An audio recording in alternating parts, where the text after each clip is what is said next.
भ्रष्टाचार जिसकी सहज और स्वाभाविक प्रवृत्ति है, उस कांग्रेस पार्टी के अध्यक्ष पद से अब वो जमीन खिसकती नजर आ रही है। कांग्रेस अध्यक्ष श्री मल्लिकार्जुन खड़गे जी ने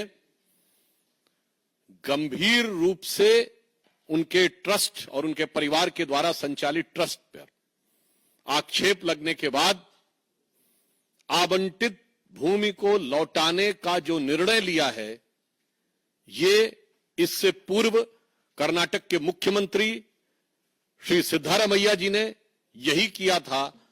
यह स्पष्ट रूप से यह प्रमाणित करता है और यह एक प्रकार से स्वीकारोक्ति है कि सत्ता का दुरुपयोग करके भूमि को हड़पने का कार्य कर्नाटक में कांग्रेस में सर्वोच्च स्तर पर हो रहा था।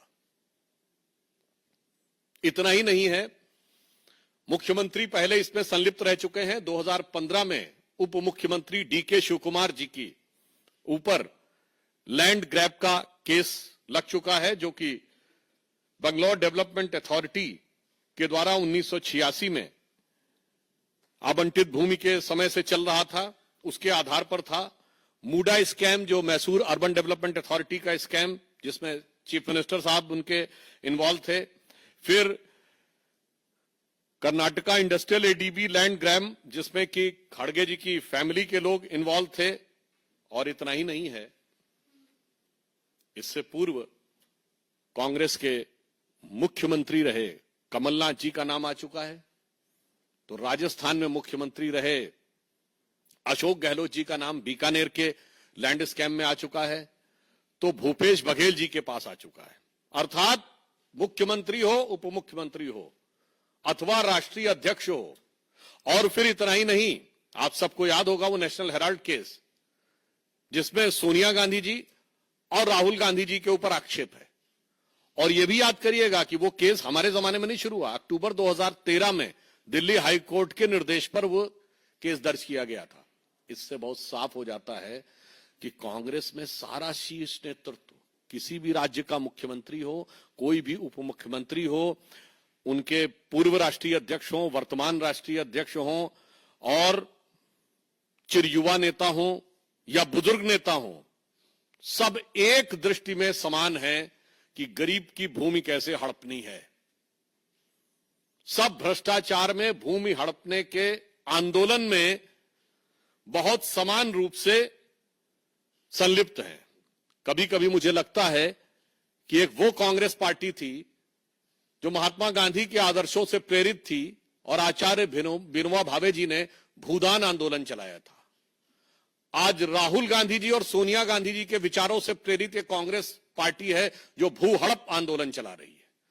तो यह कांग्रेस का नैतिक पतन है, भूदान से लेके भू हड़प तक।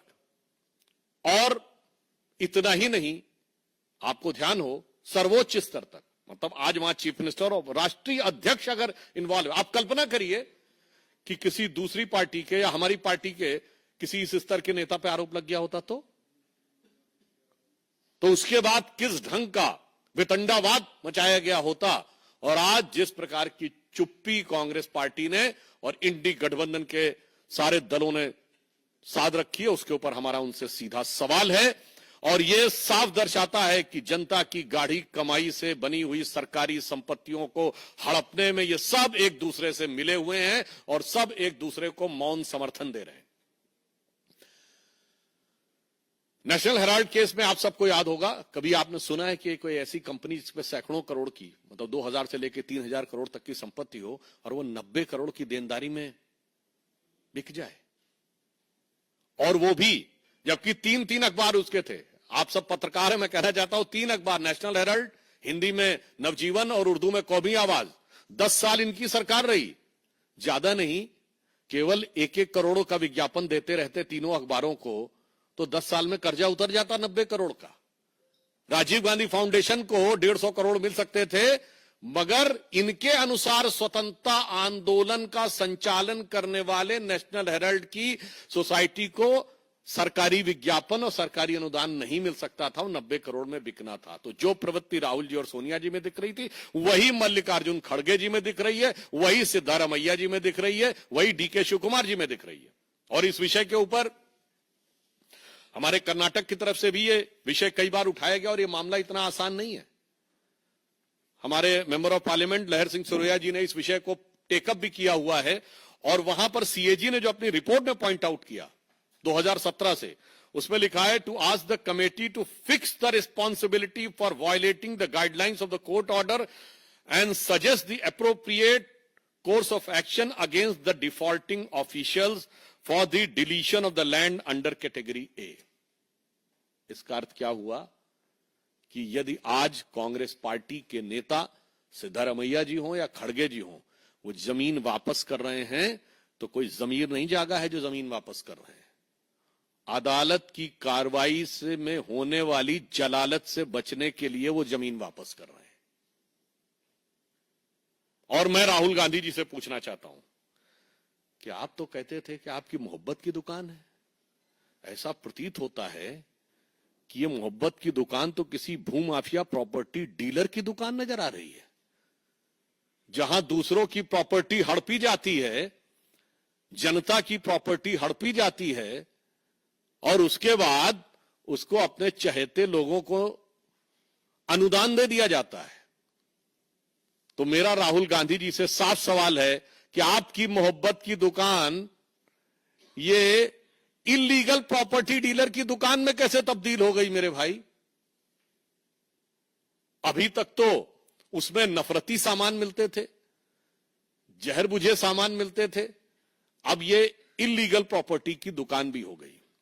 इसलिए हमारा साफ मानना है कि कांग्रेस पार्टी आकंठ भ्रष्टाचार में डूबी है, और जमीनों के घोटाले में कुछ ऐसी कांग्रेस को जमीन से लगाव है कि जहां जहां सत्ता में आती है, हरियाणा हो, राजस्थान हो, छत्तीसगढ़ हो, कर्नाटक हो, जमीन के साथ इनका विवाद जरूर जुड़ जाता है। और जिस स्तर तक इनके सभी नेता इसमें आरोपित हैं, तो कोई ये नहीं कह सकता कि ये कोई आइसोलेटेड सिंगल केस है, जिसे एक कहते हैं ना कि एक हो तो समझाइए आके कूपही में यहां भांग पड़ी है, यानी एक कोई हो तो समझाइए, यहां ऐसा लगता कुएं में भांग पड़ी है, या ये 99 के नशे में बहुत मदहोशी थी ना कांग्रेस की, तो ऐसा लगता है कि जमीन को देखकर तो उनको ऐसा लगता है कि जिसको देखो वही आज मदहोश है, आज तो मैं दीवाना गजब ढा गया।